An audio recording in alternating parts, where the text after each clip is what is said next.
Hello అండి. ఈరోజు మన కిచెన్లో చాలా ఈజీగా సింపుల్గా టేస్టీగా చేసుకునే 2 రకాల బ్రేక్ఫాస్ట్ రెసిపీస్ని ఎలా చేయాలో చూపించబోతున్నానండి. కప్పు బొంబాయి రవ్వతో చాలా మృదువుగా ఉండే పూరీలను, ఇంకా గోధుమ రవ్వతో ఈజీగా చేసుకునే బందోసలండి. 2 కూడా చాలా చాలా బాగుంటాయి. రెగ్యులర్గా ఇడ్లీ దోశ తిని బోరు కొడితే ఒక్కసారి ఇలా చేసుకొని తినండి. రుచి అద్భుతంగా ఉంటుంది. పిల్లలు పెద్దలు కూడా చాలా ఇష్టంగా తింటారు. ముందుగా అయితే బొంబాయి రవ్వతో పూరీలను ఎలా చేయాలో చూద్దాం రండి. ముందుగా ఇక్కడ నేను ఒక మిక్సింగ్ బౌల్ తీసుకొని దాంట్లో 1 కప్పు సూజీ, బొంబాయి రవ్వ, ఉప్మా రవ్వ అంటారు కదండి, అది వేసుకోవాలి. అదే కప్పుతో 1 కప్పు వాటర్ వేసుకొని బాగా మిక్స్ చేసుకోవాలి. ఫస్ట్ టైం నా ఛానల్ చూస్తున్న వాళ్ళు ప్లీజ్ నా ఛానల్ని సబ్స్క్రైబ్ చేసుకోండి, లైక్ చేయండి, పక్కనున్న బెల్ ఐకాన్ని ప్రెస్ చేయండి. ఇలా ప్రెస్ చేయడం వల్ల నేను పెట్టే వీడియో నోటిఫికేషన్ ముందుగా మీ హోమ్ పేజ్కి వస్తాయండి. వీడియోని మీరు ఎక్కడ స్కిప్ చేయకుండా పూర్తి వీడియో చూస్తేనే మీకు పర్ఫెక్ట్గా వస్తాయండి.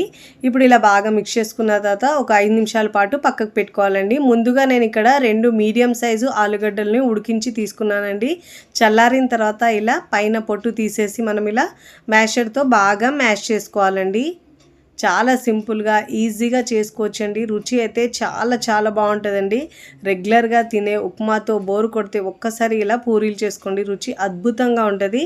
చూడండి, ఇలా బాగా మ్యాష్ చేసుకోవాలండి. ఎక్కడ ఉండలు లేకుండా బాగా మ్యాష్ చేసుకున్న తర్వాత ముందుగా నానబెట్టుకున్న రవ్వను కూడా దీంట్లో వేసుకోవాలండి. అన్నీ సమానంగా తీసుకోవాలి. 1 కప్పు రవ్వ తీసుకుంటే 1 కప్పు వాటర్ తీసుకోవాలండి, కరెక్ట్గా సరిపోతుంది. ఇప్పుడు ఇలా ముందుగా మనము మ్యాష్ చేసుకున్న ఆలూలో ఇలా రవ్వను వేసుకోవాలి. రవ్వ మిశ్రమం వేసుకున్న తర్వాత దీంట్లో ఏ కప్పుతో అయితే మనము రవ్వ తీసుకున్నామో అదే కప్పుతో 1 కప్పు గోధుమ పిండి వేసుకోవాలండి. అన్ని కొలతలు సమానంగా తీసుకోవాలి. ఇప్పుడు ఇలా తీసుకున్న తర్వాత దీంట్లో చిల్లీ ఫ్లేక్స్ వేసుకోవాలండి. 1 టీ స్పూన్ దాకా ఇలా ఎండుమిరపకాయలను కాస్త డ్రై రోస్ట్ చేసుకొని బరకగా గ్రైండ్ చేసుకుంటే మనకు చిల్లీ ఫ్లేక్స్ రెడీ అయిపోతాయండి. వాము 1 టీ స్పూన్ దాకా వేసుకోవాలండి. వాము ఫ్లేవర్ చాలా బాగుంటుంది, అరుగుదల కూడా చాలా మంచిది. ఇప్పుడు దీంట్లో సన్నగా కట్ చేసుకున్న కొత్తిమీర ఒక 2 టేబుల్ స్పూన్ దాకా వేసుకోవాలండి. ఇక్కడ నేను ఆనియన్ సీడ్స్ అని వేసుకున్నానండి. దీంట్లో ఒక 1 టీ స్పూన్ దాకా నాకు ఒక క్లిప్ ఇక్కడ రికార్డ్ కాలేదండి, అందుకే మీకు ఇక్కడ 1 టీ స్పూన్ దాకా వేసుకోవాలని చూపిస్తున్నాను. ఇప్పుడు ఇలా వేసుకున్న తర్వాత బాగా మిక్స్ చేసుకోవాలండి. దీంట్లో వాటర్ ఏమీ వేసే అవసరం లేదండి. మనము ఆలూల్లో ఉన్న ఆ తడియే మనకు సరిపోతుంది, రవ్వలో ఉన్న తడియదనమే సరిపోతుంది. ఒకవేళ మీకు పిండి పల్చగా అనిపిస్తే మరి కొద్దిగా పిండి అయినా వేసుకోవచ్చండి. అవసరాన్ని బట్టి చూసుకొని యాడ్ చేసుకోవాలి పిండిని. మనము వాటర్ ఏమీ వేసే అవసరం లేదు. ఇలా బాగా మిక్స్ చేసుకున్న తర్వాత మూత పెట్టేసి ఒక 10 నిమిషాల పాటు పక్కకు పెట్టుకోవాలండి. నేను ఇక్కడ 10 నిమిషాల తర్వాత చూపిస్తున్నాను. చూడండి, పిండి అనేది సాఫ్ట్గా అయిపోయిందండి. ఇప్పుడు దీంట్లో నుంచి చిన్న చిన్న పూరీలాగా పిండి ముద్దల్లా చేసుకోవాలండి. మీకు ఎంత సైజు కావాలంటే అంత సైజులో పిండి ముద్దలు చేసుకోవాలి. నేను ఇక్కడ అన్నీ ఇలా చిన్న బాల్స్ లాగా చేసుకొని రెడీ చేసుకున్నానండి.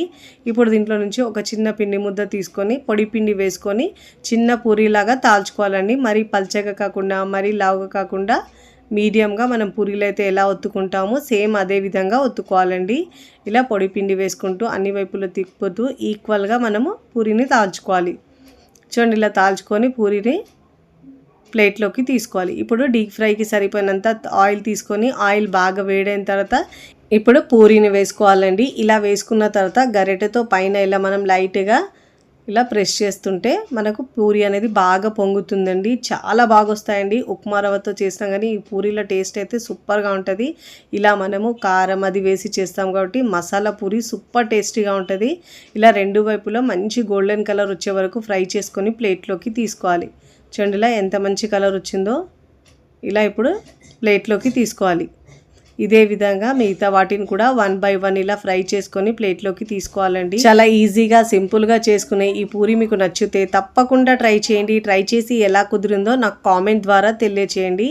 ఈ వీడియో మీద మీ అభిప్రాయం ఏంటో నాకు కామెంట్లో తెలియచేయండి, ఎలా వచ్చిందో. చూడండి, ఇక్కడ ఇలా 1 బై 1 ఫ్రై చేసుకొని సర్వింగ్ ప్లేట్లోకి సర్వ్ చేసుకోవాలండి. చూస్తుంటేనే ఎప్పుడెప్పుడు తినాలనిపిస్తాయండి. పిల్లలు పెద్దలు కూడా చాలా ఇష్టంగా తింటారు, మళ్ళీ మళ్ళీ కావాలంటారండి. అంత బాగుంటుంది. రెగ్యులర్గా చేసే పూరి కాకుండా అప్పుడప్పుడు ఇలా కొత్తగా ట్రై చేయండి, భలే రుచిగా ఉంటాయి. మార్నింగ్ బ్రేక్ఫాస్ట్లోకి లేదంటే పిల్లలకు లంచ్ బాక్స్లో ఇలా చేసి పెట్టండి, చక్కగా చాలా ఇష్టంగా తింటారు. తుంచితేనే తెలుస్తుంది మీకు పూరి ఎంత సాఫ్ట్గా వచ్చిందో. ఆయిల్ కూడా చాలా తక్కువ పీలుస్తాయండి. సెకండ్ రెసిపీ వచ్చేసి గోధుమ రవ్వతో బందోసలను ఎలా చేయాలో చూద్దాం రండి. ముందుగా ఇక్కడ నేను ఒక మిక్సింగ్ బౌల్ తీసుకొని హెల్దీగా చేయడానికి ఇక్కడ నేను 1 కప్పు గోధుమ రవ్వ తీసుకుంటున్నానండి. దీని ప్లేస్లో మీరు ఉప్మా రవ్వ అయినా తీసుకోవచ్చండి. ఇప్పుడు దీంట్లో 1 కప్పు తీసుకున్నాం కాబట్టి 1/2 కప్పు దాకా పెరుగు వేసుకోవాలండి. ఇలా పెరుగు వేసుకొని చేసుకోవడం వల్ల బ్రేక్ఫాస్ట్ టేస్ట్ చాలా బాగుంటుందండి. ఇప్పుడు అదే కప్పుతో 1 కప్పు వాటర్ వేసుకోవాలండి. అన్ని కొలతలు ఒకదాంతోనే వేసుకుంటే మనకు పర్ఫెక్ట్గా వస్తుందండి ఈ దోశ అనేది. ఇప్పుడు అన్ని ఇంగ్రీడియంట్స్ని ఒకసారి బాగా మిక్స్ చేసుకొని ఒక 5 నుంచి 10 నిమిషాలు పక్కకు పెట్టుకోవాలండి. 5 నిమిషాలు సరిపోతుంది. మూత పెట్టేసి పక్కకు పెట్టుకోవాలి. ఈ లోపల మనం సొరకాయని గ్రేట్ చేసుకుందామండి. ఇక్కడ నేను పెద్ద సొరకాయల నుంచి కర్రీ చేసుకున్న తర్వాత మిగతా దానితో దోశలు చేస్తున్నానండి. రుచి సూపర్గా ఉంటుంది. పైన తొక్క తీసేసుకొని ఇలా మనం గ్రేట్ చేసి తీసుకోవాలండి. తినేటప్పుడు మధ్యలో ఆ పలుకులు తలుగుతుంటే టేస్ట్ చాలా బాగుంటుందండి. ఇప్పుడు నేను ఇక్కడ మొత్తము సొరకాయని 1 కప్పు దాకా గ్రేట్ చేసుకొని పక్కకు పెట్టుకున్నానండి. 5 నిమిషాల తర్వాత చూడండి రవ్వ బాగా నానింది. ఈ రవ్వను మనము మిక్సీ జార్లో తీసుకోవాలి.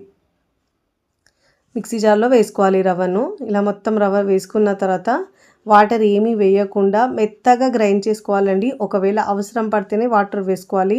బ్యాటర్ అనేది పల్చగా ఉండొద్దండి. బందోసలు చేసుకుంటున్నాం కాబట్టి ఇలా మెత్తగా గ్రైండ్ చేసుకొని బౌల్లోకి వేసుకోవాలి. నేనైతే దీంట్లో వాటర్ ఏమీ వేయలేదండి. ఏ కప్పుతో అయితే మనం రవ్వ తీసుకున్నామో అదే కప్పుతో 1 కప్పు దాకా తురిమిన సొరకాయ తీసుకోవాలండి. ఇలా వేసుకున్న తర్వాత సొరకాయని బాగా మిక్స్ చేసుకోవాలి పిండిలో.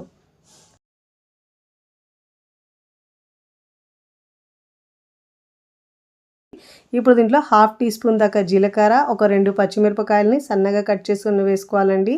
సన్నగా తరిగిన కొత్తిమీర, కరివేపాకు ఒక 1/2 కప్పు దాకా వేసుకోవాలి. 1/2 కప్పు దాకా వేసుకొని అన్ని ఇంగ్రీడియంట్స్ని ఒకసారి బాగా మిక్స్ చేసుకోవాలి.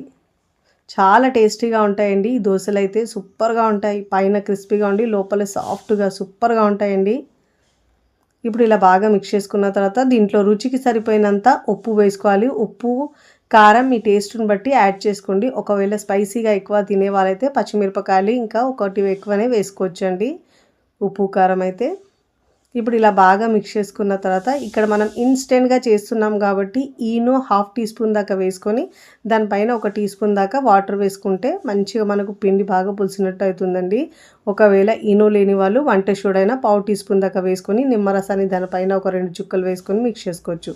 అలా అయినా చేసుకోవచ్చు. ఇప్పుడు ఇలా బాగా మిక్స్ చేసుకొని కన్సిస్టెన్సీ ఇలా ఉండాలండి.